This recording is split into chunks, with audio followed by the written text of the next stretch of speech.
నేను ఒక సాధారణ ఉపాధ్యాయుని బిడ్డ కుటుంబాన్ని, ఆ నార్మల్ స్కూల్ టీచర్, రేకుల ఇళ్లలో పెరిగాం.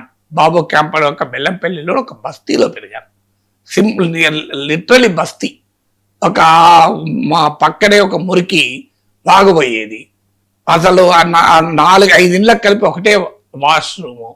చెరువుకు వెళ్ళి బిందె నీళ్ళు తెచ్చుకొని వచ్చేవాళ్ళు. ఎందుకంటే ఆ రోజుల్లో స్కూల్ టీచర్లకు జీతాలు తక్కువ, 4 పిల్లలము, ఆస్తులు లేవు, తాత సంపాదించిన ఆస్తి లేదు.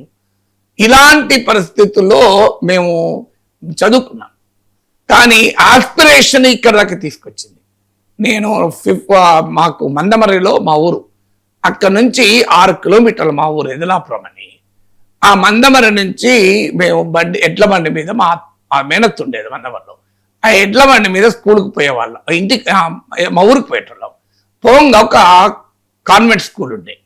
అలా కాన్వెంట్ స్కూల్లో అందరూ ఇంగ్లీష్ మాట్లాడుతూ మంచి స్కూల్ బ్యాగులు వేసుకొని, టై కట్టుకొని, షూస్ వేసుకొని పోయేవారు. ఇది నేను 5వ తరగతి 6వ తరగతి దాకా రోజు చూశాను. పోయినప్పుడల్లా మా నాన్నమ్మ ఇంటికి పోయినప్పుడల్లా నాలో ఒక ఆస్పిరేషన్, నేనెందుకు ఇంగ్లీష్ మీడియం చదవకూడదు, అది ఆ ఆస్పిరేషన్ మా నాన్నకు కూడా ఉండడంతో 7th క్లాస్లో నేను ఇంగ్లీష్ మీడియంలో చేరాను. ఇవాళ ఫైనాన్షియల్ టైమ్స్ లండన్, ప్రపంచంలోనే డొనాల్డ్ ట్రంప్ కూడా రోజు చదివే పత్రిక, అందులో నన్ను కోట్ చేశారు ఒక ఆర్టికల్లో. జాన్ రీడ్ అనే Australian, New Delhi correspondent of financial times, just K Nageshwar in financial times అని కొట్టండి వస్తుంది. అంటే నా 2024లో మోడీ బీజేపీ బలం 240కి తగ్గిన తర్వాత John Reed, financial times Delhi bureau chief, ఒక ఆర్టికల్ రాస్తే ఆయన దేశంలో 2 జర్నలిస్టులను కోట్ చేశారు. ఒకరు ఎన్ రామ్, హిందూ పత్రిక సంపాదకుడు, దేశంలోనే అత్యంత పాపులర్ జర్నలిస్ట్. సెకండ్ ఒక సామాన్యుడైన నాగేశ్వర్.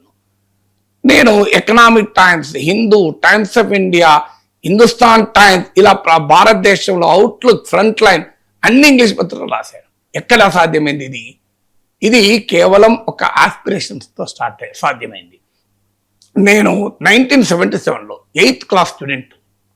8th క్లాస్ స్టూడెంట్గా ఉన్నప్పుడు మా ఇంటికి, నాకు అప్పుడు గుర్తు, పేపర్ కూడా రాకపోవు, ఇంగ్లీష్ పేపర్ కాదు, తెలుగు పేపర్ కూడా రాకపోవు. నేను ఇంటర్మీడియట్ దాకా నేను ఇంగ్లీష్ పేపర్ చూడలే. ఎందుకో ఆసారి మా నాన్న ఆ ఒక్క వీక్ మాత్రం ఇల్లస్ట్రేటెడ్ వీక్లీ పట్టుకొచ్చాడు. చాలా రంగులతో ఉండేది, బ్యూటిఫుల్ పత్రిక. అందుకే మా నాన్నకి అది నచ్చి షాప్లోకి వెళ్ళి పట్టుకొచ్చాడు. ఆ ఇండియా మ్యాప్ వేసి కలర్లు వేసాడు, జనతా పార్టీ ఎక్కడెక్కడ గెలిచింది, కాంగ్రెస్ ఎక్కడ గెలిచింది. అది చూసి మేము, బ్యూటిఫుల్ పెద్ద సైజు ఉంటుంది, మన న్యూస్ పేపర్ సైజులో హాఫ్ ఉంటుంది, హాఫ్ కన్నా ఎక్కువ ఉంటుంది, మీకు 3/4 ఉంటుంది. సో అవి చూసుకుంటూ నేను మా అన్నయ్య బొమ్మలు చూసుకుంటున్నాం.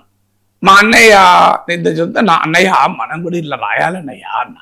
మా అన్నయ్య ఉండి, బాగా ఎక్కువైందిరా నీకు, పొరడ చదువుతూ అర్థమవుతలేదు నీకు, ఇలా ఆ సెంటెన్సే కరెక్ట్గా ప్రొనౌన్సియేషన్ వస్తలేదు, నీ వాడు ఇలా రాస్తావారా అన్న. అంటే అలా రాసిన వాళ్ళు గొప్ప వాళ్ళ మనకన్నా అన్న.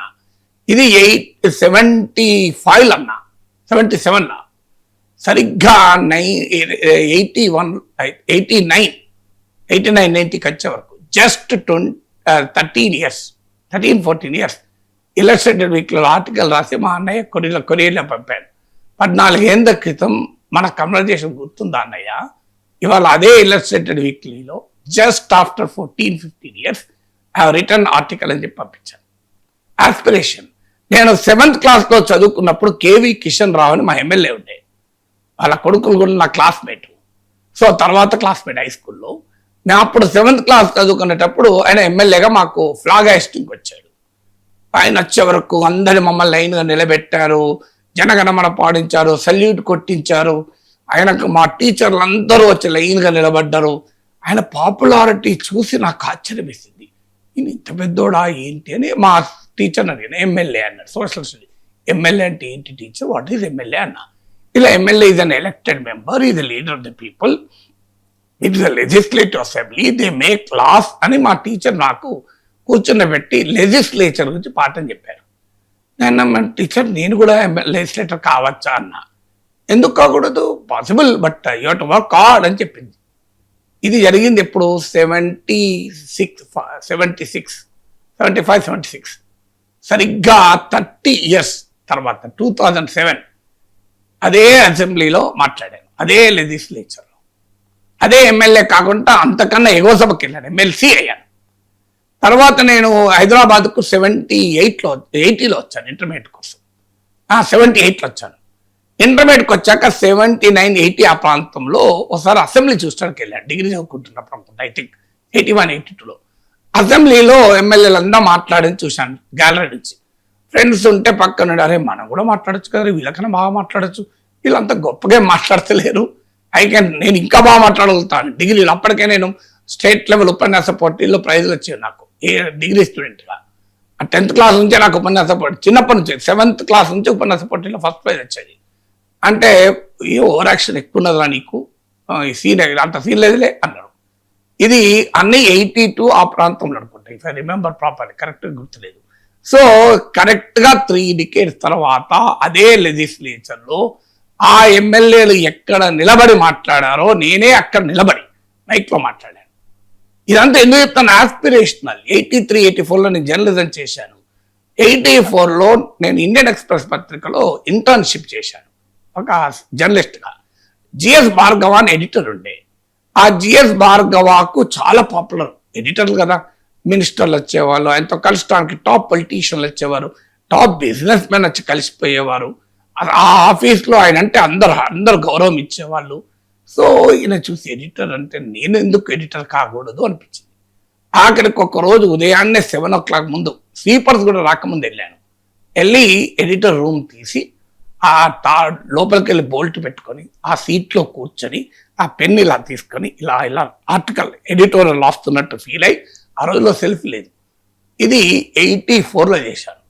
2014, 30 years నేను ఒక ఇంగ్లీష్ న్యూస్ పేపర్కి ఎడిటర్ అయ్యి సరిగ్గా అప్పుడు పెన్ను పేపర్, ఇప్పుడు కంప్యూటర్ ముందు కూర్చొని ఎడిటోరియల్ రాశాను. ఇలా నేను ఒక 100 ఉదాహరణలు చెప్పగలుగుతాను. అంటే ఎందుకు ఈ మాట మాట్లాడుతున్నాను, 84లో ఇందిరాగాంధీ హత్యకు గురైన రోజు, కరెక్ట్గా ఇయర్ 84 అనుకుంటాను, గుర్తులేదు ఇయర్.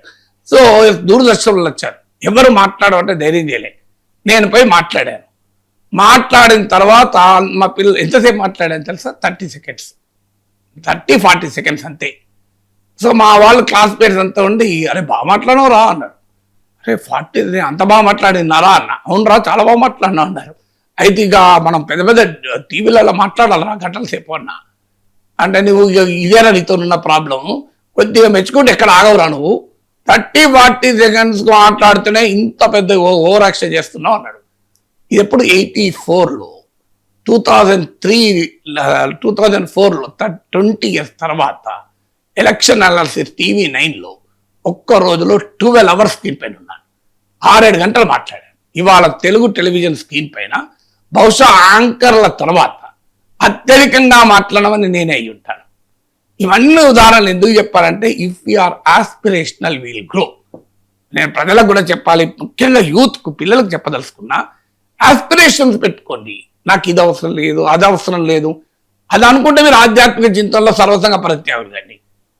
ఏది నాకు అవసరం లేదు, భావబంధాలతో సంబంధం లేదు, భౌతిక సుఖాలతో సంబంధం లేదు, నేను ఒక భగవంతుని ధ్యానంలోనే బతుకుతాను, అది తప్పేమీ లేదు, అదొక జీవితం.